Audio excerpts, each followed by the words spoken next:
రమణులు చెప్పిన కథలు. 5వ కథ జగన్మాత శివ సాక్షాత్కారము. ఆత్మ సాక్షాత్కారమును ముందు దశలో యోగులు వివిధ వర్ణములతో కూడిన కాంతులను అంటే చిత్కళలు దర్శిస్తారని చెప్పబడింది. అయితే అవే చరమ లక్ష్యంగా భావించి తృప్తిపడి సాధన ముగిసిందని భ్రమించరాదని చెబుతూ భగవాన్ ఈ వృత్తాంతాన్ని చెప్పారు.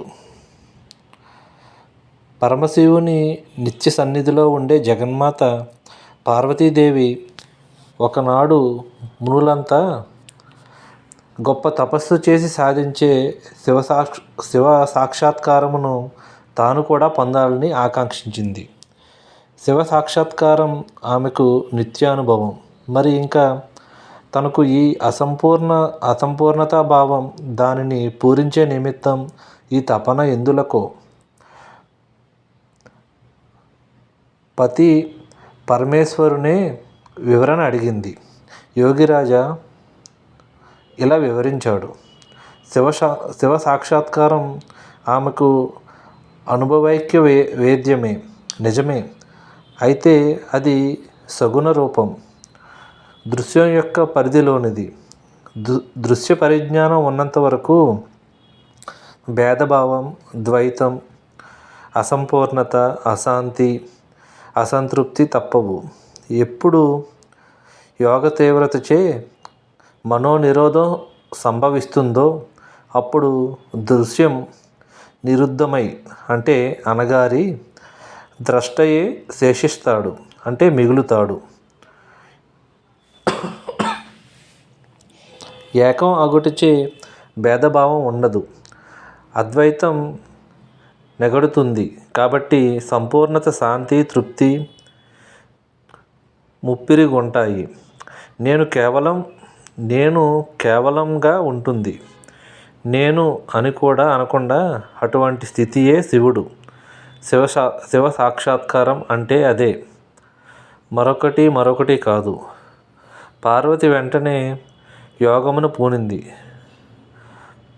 పూతచేతస్కురాలు అగుటచే స్థూల జగత్తు వెంటనే అదృశ్యమైంది. చిత్త నిరోధాన్ని కొనసాగించింది. మినుగురు కాంతులు, రంగుల జ్యోతిపుంజాలు, వెలుగు వెల్లువ మొదలైనవి దర్శనం ఇచ్చాయి. చాలామంది యోగులు వీటితో తృప్తి చెంది యోగరూఢులం అయ్యాం అనుకుంటారు. ఆత్మ సాక్షాత్కారమైనట్లు భ్రమిస్తారు. యోగ పరిభాషలో ఈ జ్యోతి దర్శనాలు చిత్కళలుగా పేర్కొంటారు. జగన్మాత ఇలా వివరించింది. ఈ జ్యోతులు నా దృశ్య పరిధిలోనివి, మనోభూమికలోనివి, అనగా నాచే అవి చూడబడినవై తమ ఉనికికి నాపై ఆధారపడి ఉన్నాయి. యోగీశ్వరి మనోనిరోధాన్ని ఇంకా కొనసాగించింది. తలుపులు ఒక్కటే సమసిపోయాయి. మనసు నిలిచింది. నేను ఎంతమాత్రం పడసోపని స్థితి అది. అసంపూర్ణత, అసంతృప్తి, అశాంతి అదృశ్యమైనాయి. అప్పుడు పార్వతి తెలుసుకుంది, స్థితియే శివుడని, శివుడే ఆత్మని. అట్టి స్వరూపమైన ఆత్మగా ఉండుటయే శివ సాక్షాత్కారం అన్న, ఆత్మ సాక్షాత్కారం అన్న. రమణులు చెప్పిన కథలలో 6వ కథ దారుకావన శివలీల. మధ్యాహ్నానంతరం భగవాన్ ఉపదేశసారం యొక్క ప్రకరణమును ముచ్చటించారు. దారుకావనంలో శివుని లీలలను శ్రీ మురుగనార్ తమిళంలో గేయ రూపంలో రచించారు. ఆ వనంలో మునులు కర్మల బలంచే గర్విష్ఠులై శివునిపైకి కృత్యను ప్రయోగించారు. శివకేశవులు వరుసగా పురుష మోహిని వేషములు ధరించి మునులను వేరువేరుగా ఆకర్షించి శీలభంగం కావిస్తారు. అంతటా ఆ మునులు పశ్చాత్తాపం చెంది శరణు వేడగా శివుడు వారికి జ్ఞానోపదేశం అనుగ్రహించాడు. ఈ ఘట్టం రాగా శ్రీ మురుగనార్ మునులకు శివుని ఉపదేశ భాగమును మీరే రచించుటకు తగినవారని భగవాన్ను ప్రార్థించారు. అప్పుడు వారి ప్రార్థనను అంగీకరించి భగవాన్ ఉపదేశ ఉందియార్ తమిళంలో రచించారు. దానిని వారే తరువాత ఉపదేశసారము అనే శీర్షికతో ఆంధ్ర గీర్వాణి మలయాళ భాషల్లోకి అనువదించారు. ఈ పురాణ గాథ పరమశివుని పావనత్వమును అపకర్షించుచున్నదనే కారణంతో నాయనగారికి ఇష్టం లేదని భగవాన్ చెప్పారు. శివుడు చేసిన ఈ బోధను శ్లోకనిబ్దంగా చేయమని మురుగనార్ అనే భక్తుడు కోరగా రమణ భగవాన్ దానిని ఉపదేశసారం అనే పేరుతో 30 శ్లోకాలలో పొందుపరిచారు. పావన హిమాలయ భూములలో దారుకావనం అనే తపోభూమి ఉంది. అక్కడ ఒక తాపసుల సంఘం ఉండేది. వారు వైదిక కర్మ నిష్ఠాగరిష్ఠులు. పూర్వమీమాంస పండితులై దుష్కరమైన యోగ విధులను నిర్వర్తిస్తూ అసమాన సిద్ధశక్తులతో విరాజిల్లేవారు. అయితే వారు ఉత్తర మీమాంస ప్రతిపాదన వేదాంత దూరులు, నిరీశ్వరవాదులు. తపోశక్తులతో విజృంభించి తామే సమస్తానికి అధినేతలమని విర్రవీగేవారు. వారి యాగాలు అలా అయజ్ఞములు కృతజ్ఞపూర్వకాలు అయ్యాయి. ఆ కారణంగా గొప్ప నిగ్రహానుగ్రహ సంపద కలిగి ఆత్మజ్ఞాన శూన్యులై చరించేవారు. అటువంటి మూర్ఖ పాఖండులను ఉద్ధరించాలని ఉబలాటపడ్డాడు ఉమాధవుడు అంటే శివుడు. కపట నాటకాలకు సూత్రధారి అయిన తన నిచ్చెలి వాసుదేవుణ్ణి కబురు పెట్టి మాయామంతనాలు సలిపాడు. ఇరువురు ఏం కూడబలుక్కున్నారో ఏమో దారుకావనం చేరుకున్నారు. మురళీ మోహనుడు జగన్మోహిని అయ్యాడు. చర్మాంబరుడు దిగంబరుడిగా వెలిశాడు. ఇరువురు అమోఘమైన సౌందర్య విశేషంతో శోభిల్లసాగారు. ఆ సమయంలో మునులు సాధ్విలలామలైన స్వపత్నులను స్వగృహాలను వీడి దూరంగా ఒక మహాయాగంలో నిమగ్నులై ఉన్నారు. మోహిని అంటే విష్ణువు తపోభూమిని చేరుకుంది. సేవాభావంతో వారి సాంగత్యాన్ని చూరగొంది. అయితే ఇంతలోనే ఆమె సేవా శుశ్రూషలు శృతిమించగా మునులు రాగాన పడ్డారు. ఆట్టే ఇబ్బంది లేకుండానే వారి క్రతువులు గతుక్కుమనసాగాయి. ఇదే ఉపాయంతో అక్కడ ఉమారమణుడు రమణీమణులను తన నిలువెత్తు మగసిరితో ఆకర్షించి వంచసాగాడు. భిక్షాందేహి అంటూ అతడి భిక్షాటన విలాసానికి ముగ్ధులై ఏమి ఇవ్వాలో తోచక తమనే సమర్పించుకోసాగారు ఆ పతివ్రతలు.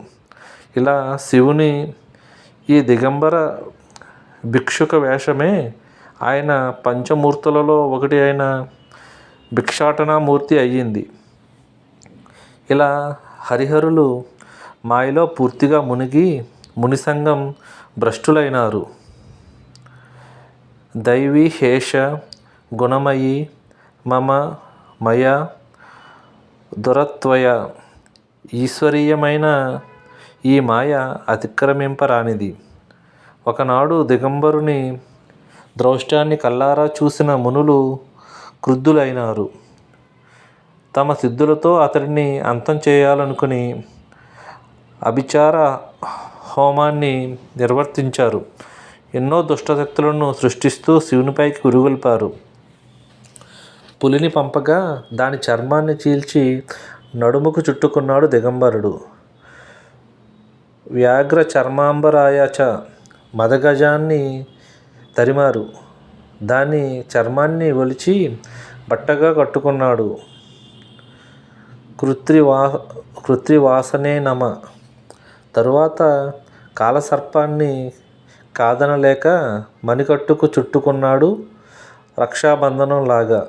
నాగభరణ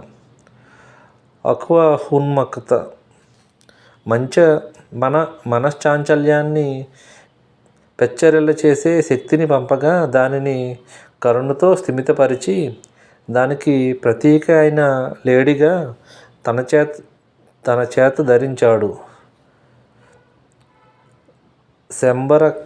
శంబరకర శర కరసు కురంగా కడకు మునులు ఘోరమైన ఆవాహన చేయగా అపస్మార భూతం వెలిసింది.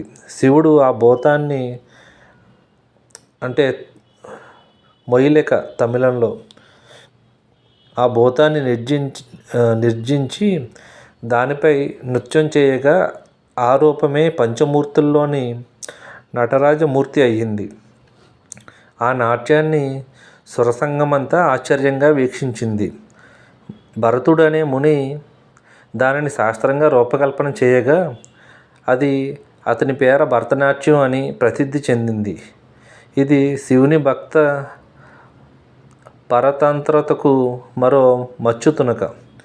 ఇలా తమ ప్రయత్నాలన్నీ నీరు కారిపోగా మునులకు వివేకం ఉదయించి వచ్చినవాడు పరమేశ్వరుడని గుర్తించి శరణాగతి చెందారు. బోళాశంకరుడు ఇట్టే ప్రసన్నుడై వారికి ఆత్మసాక్షాత్కారాన్ని కలుగజేసే అద్వైత జ్ఞానాన్ని బోధించాడు. రమణులు చెప్పిన కథలు. 7వ కథ పంగుం లగయతే గిరిం. అరుణాచల మహత్యాన్ని తెలిపే చిన్న సంఘటన. అరుణాచల మహత్యం నుంచి ఒక భాగం చదువబడింది. పంగుణ్ణి అనే అవిటి సాధువు కథ మహామహిమాన్వితంగా వర్ణింపబడింది. ఆ పైన భగవాన్ దానిని ఇలా కొనసాగించారు. పంగుణ్ణి అనే పేదవాడు 2 గాళ్ళు చచ్చుబడిన కారణంగా పనికిరానివాడు అయ్యాడు. దమ్మిడి ఆదాయం లేక కన్నవారికే గుదిబండగా తోచాడు. అనుదినం అనుక్షణం అవమానాలే. అది అయిన వారి నుంచి బ్రతుకు భారమైంది, నిరర్ధకమైంది. ఎవరికీ చెప్పకుండా కర్రల సాయంతో కుంటుకుంటూ ఇల్లు విడిచిపోయాడు. గిరి ప్రదక్షిణ మార్గంలో పయనిస్తూ వెళ్ళి దూరంగా ప్రాణత్యాగం చేద్దాం అనుకున్నాడు. ఎటు చూసినా నిరాశ నిస్పృహలు రేపే తలుపులే దృశ్యాలై అతని నిశ్చయాన్ని మరింత దృఢతరం చేస్తున్నాయి. ఇంతలో అతనికి ఎదురుగా ఒక సాధువులకెందరికో అరుణాచలం నిలయం కదా అని ఇతనిని సమీపించాడు. హఠాత్తుగా ఇలాంటి వాడికి ఈ ఆభరణాలు కూడానా అంటూ పంగుణ్ణి ఊతమిచ్చే చేతికర్రలను లాగివేశాడు. పంగుణ్ణి అనుభవించిన అవమాన పరంపరలకు ఇది పరాకాష్ట. దానితో అసహనంతో ఊగిపోయి సాధువు పైకి లగించాడు. కానీ అందుకునేలోపే సాధువు మటుమాయం. అరే, ఇదేమిటి? తాను నడవగలుగుతున్నాడు. చచ్చుబడ్డ తన 2 కాళ్ళు చక్కబడి మరి ఆ సాధువు ఏడి? కనిపించడే? ఆశ్చర్యోత్సాహాలతో పరుగులు పెట్టాడు. ఆనందంగా గిరి ప్రదక్షిణ పూర్తి గావించాడు. అయిన వారిచే ఆదరించబడ్డాడు. అరుణగిరీశ్వరుని ఆవాజ్య కరుణకు సాక్ష్యమై చరిత్రలో సుస్థిరంగా నిలిచాడు. రమణ భగవాన్ తమ కాలంలో జరిగిన ఒక సంఘటనను ఇలా వివరించారు. భగవాన్ గురుమూర్తంలో ఉండగా కుప్పు అయ్యర్ అనే వృద్ధుని చూశారు. అతనికంతకు పూర్వం కాళ్ళు చచ్చుబడి నడవలేక చట్టపై డేకేవాడు. ఒకసారి అతడు అలాగే పిరుదులపై డేకుతూ వేత్తావలం వెళ్తున్నాడు. హఠాత్తుగా ఒక ముదుసలి ఆ దారిలో అతనికి ఎదురయ్యాడు. ఇతని వాలకం చూస్తూ, ఏమిటా చట్టపై జరగటం, లేచి నడవోయ్ అని గద్దించాడు. కుప్పు అయ్యర్ తనకు తెలియకుండానే లేచి సులువుగా నడవసాగాడు. జరిగిన దానిని నమ్మలేకపోయాడు. 4 అడుగులు వేశాక చుట్టూ చూశాడు. ఎక్కడా ముసలివాడు కనిపించలేదు. అయ్యర్ నడిచి వస్తుంటే ఊరి వారందరూ సంభ్రమాశ్చర్యాలతో పరికించారు. వారందరికీ జరిగింది ఆయన వివరించేసరికి తాతలు దిగి వచ్చినట్లయింది. ఇది భగవాన్ తిరువన్నామలై రావటానికి 2 సంవత్సరాల పూర్వం జరిగింది. కుప్పు అయ్యర్కు కాళ్ళు వచ్చిన సంగతి ఊరిలో ఆయనను చూసిన ఏ వృద్ధుడైనా చెప్పగలడు. రమణులు చెప్పిన కథలు. 8వ కథ అహల్య గౌతముడు. ఈ అహల్య గౌతముల పరస్పర శాపముల కథ తిరుచ్చిలి అంటే స్థల పురాణంలో మాత్రమే ఉంది. రామాయణంలో జనక సభలో ఉన్న శతానందులు శాపోపహతి అయి మృతి చెడి వెతలినందుచు గతిగానక పడి ఉన్న తమ తల్లి రామ పదరజ స్పర్శ చేత చిన్మయ స్ఫూర్తిని పొందినదై ఆ రాముని వినుతించి తమ తండ్రి వద్దకు వెళ్ళిన విషయం విశ్వామిత్రులు చెప్పగా విని జననీ జనకుల పునఃసమావేశానికి ఆనందించారని చెప్పి ఉన్నదే కానీ ఇదంతా లేదు అని సెలవిచ్చారు భగవాన్. అయితే అహల్య పాషాణమై ఉన్నదనటం కూడా మనస్సుకేనా ఏమి అన్నారు ఒక భక్తులు. అవును, మనసుకు కాక శరీరానికా మరి? శరీరం రాతి వలె పడి ఉన్నదని రాముడు కాలు పెట్టి రాతిని నాతిగా చేశాడని సాధారణ జనులు భావిస్తారే కానీ అది ఎలా సంభవం?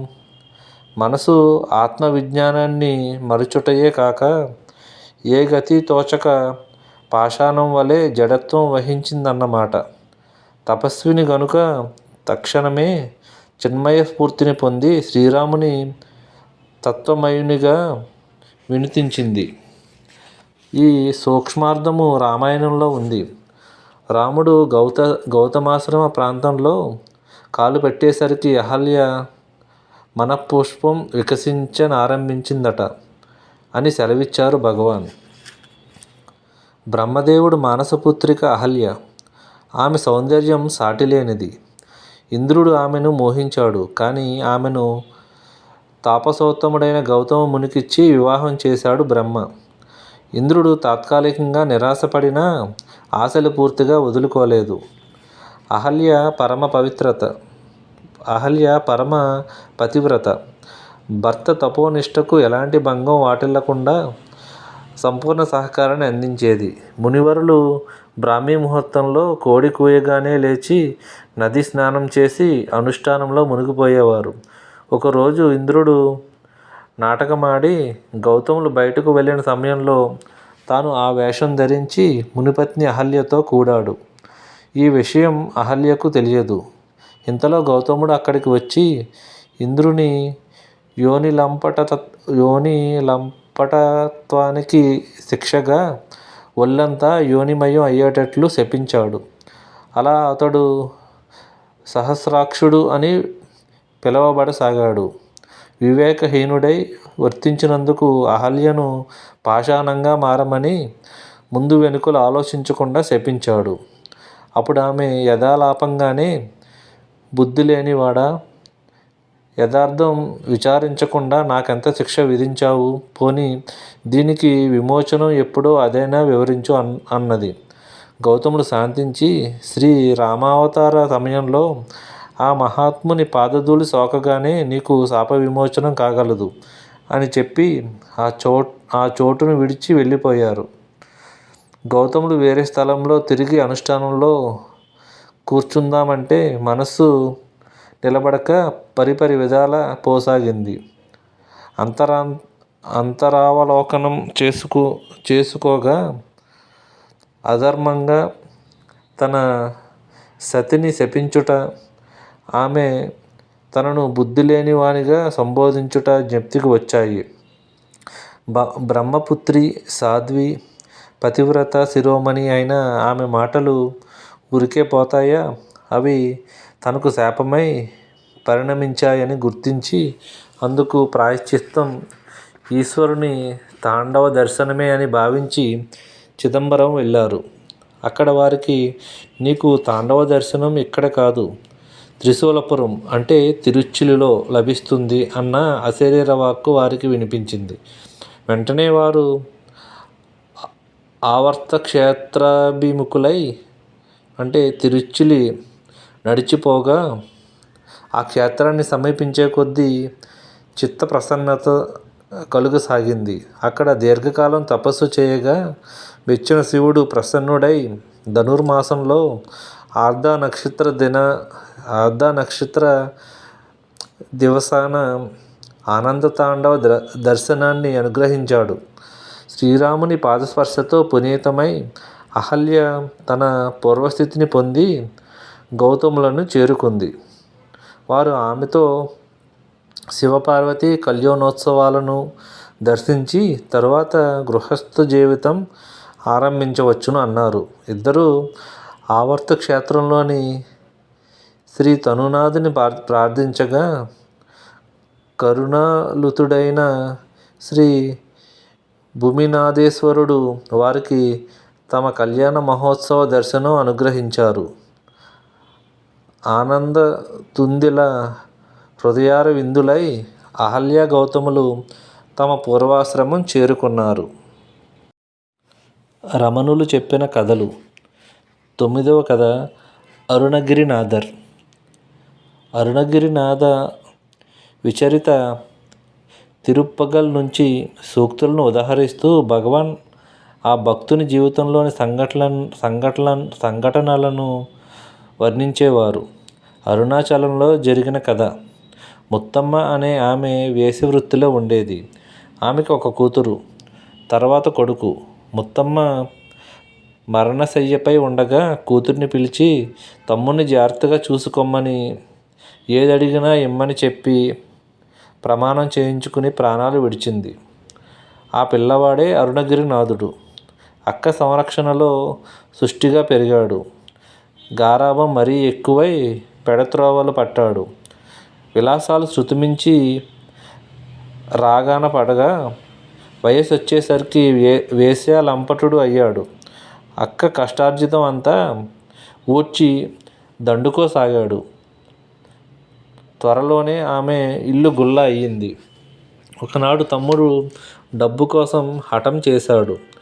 ఏం చెయ్యాలో తోచలేదు ఆమెకు. ఒరే బాబు, డబ్బు లేదురా, నీకు కావాల్సింది శరీర సౌఖ్యమే కదా, ఇదిగో నా శరీరం ఉంది సిద్ధంగా. ఎలాగూ మనకు తండ్రులు వేరే కాబట్టి పాపభీతి కూడా లేదు అంది సాధ్వి. తమ్ముడు కళ్ళకు కమ్మిన పొరలన్నీ విడిపోయాయి. బుర్ర తిరిగిపోయింది. అక్కకు అందకుండా పరుగు తీశాడు. తిన్నగా అరుణాచలేశ్వర ఆలయం ప్రవేశించాడు. తూర్పు రాజగోపురంలోంచి.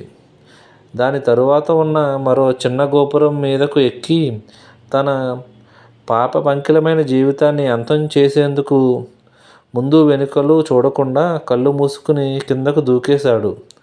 ఆ గోపురం వద్దనే సుబ్రహ్మణ్యేశ్వరుని సన్నిధి ఉన్నది. స్వామి తన పవిత్ర హస్తాలను చాచి అతడిని కాపాడారు. రుద్రాక్షల జపమాలను ఇచ్చి నాలుకపై శరవణ భవ అనే తన షడక్షర మంత్రాన్ని వ్రాసి దీక్షనిచ్చారు. ఇప్పుడు అరుణగిరినాథుడు ఒక యోగి, భక్తుడు, వాగ్గేయకారుడు. సంగీత శ్యామలాదేవి అతని నాలుకను వేదిక చేసుకుని సంకీర్తన నృత్యం చేయసాగింది. సుబ్రహ్మణ్యేశ్వరుని మీద వేల కొద్దీ కీర్తనలు పాడాడు. ఇప్పటికీ అవి తిరుప్పగల్ అనే పేరుతో సజీవంగా నిలిచాయి. అతన్ని రక్షించిన స్వామి సన్నిధి గోపుర సుబ్రహ్మణ్యేశ్వర కోవెలగా ప్రసిద్ధమైంది. అతని కాలంలో ఆ ప్రాంతాన్ని ప్రౌఢదేవరాయలు పాలించేవారు. రాయలకు అతడంటే అభిమానం. అయితే అతని ఆస్థాన కవి సంబంధ అండన్కు ఇది అసూయ కారణమైంది. అరుణగిరినాథుడు నిజమైన భక్తుడైతే రాజుకు సుబ్రహ్మణ్యుని దర్శనం చేయించవచ్చును కదా అన్నాడు. రాజు భక్తుడిని ఆదేశించాడు. భక్తుడు విన్నపం చేయగా స్వామినాథుడు గోచరించి జైన మతాధారణచే దూషితుడైన రాయలు నన్ను చూస్తే అంధుడు కాగలడు అని హెచ్చరించాడు. అయినా ఇబ్బంది లేదు అన్నాడు రాజు.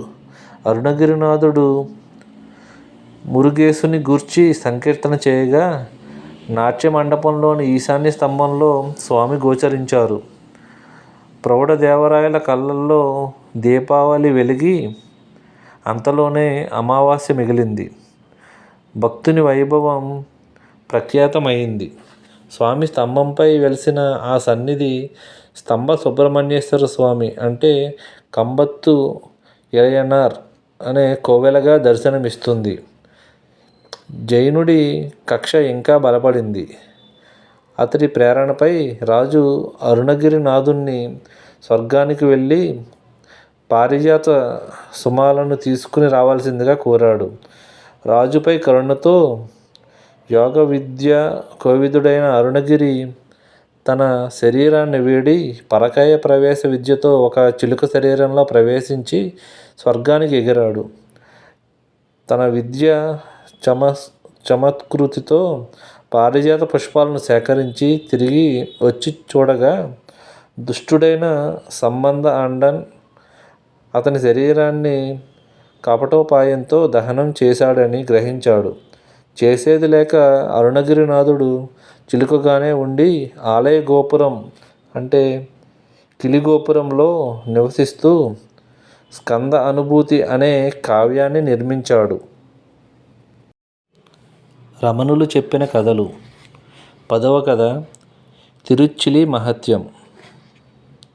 శ్రీ భగవాన్ను స్తుతిస్తూ ఒకరు పద్యాలు వ్రాసారు.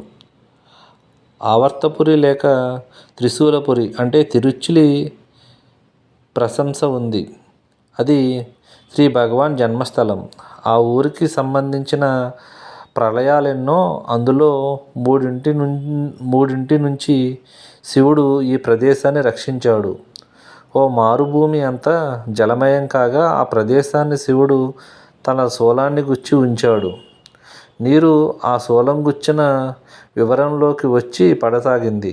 ఆ కారణంగా పెద్ద సుడి అంటే చులి ఏర్పడింది. అదే ఊరి పేరయింది. హిరణ్యాక్షుడు భూమిని జలాలలో చుట్టబెట్టాడు.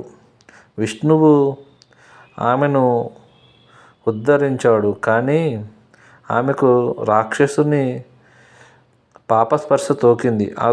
ఆ దోషాన్ని నివారించుటకు ఆమె శివుని ఆ స్థలంలో పూజించింది. అందుచేత ఆ ఊరు శ్రీ భూమినాథేశ్వరం లేక శ్రీ తనునాథ క్షేత్రం అయ్యింది. గౌతమ మహర్షి అరుణాచలంలో తిరుచులులోనూ ప్రముఖులు. తిరుచులులో శివుడు ఆయనకు తాండవమూర్తిగా అగపడి ఆయన కొరకు గౌరీశంకర కళ్యాణోత్సవాన్ని తిరిగి ప్రదర్శించాడు. ఆ ఊరిలో మరో పేరున్న మహర్షి కౌండిన్యులు.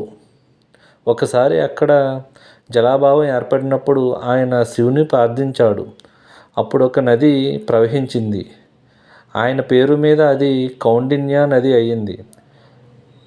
తమిళ అపభ్రంశం కొండారు దానిని పాపహరి అని పిలుస్తారు. ఒక రాజకుమార్తెకు పిశాచం ఆవహించింది. ఆమెచే ఎన్నో తీర్థయాత్రలు చేయించారు.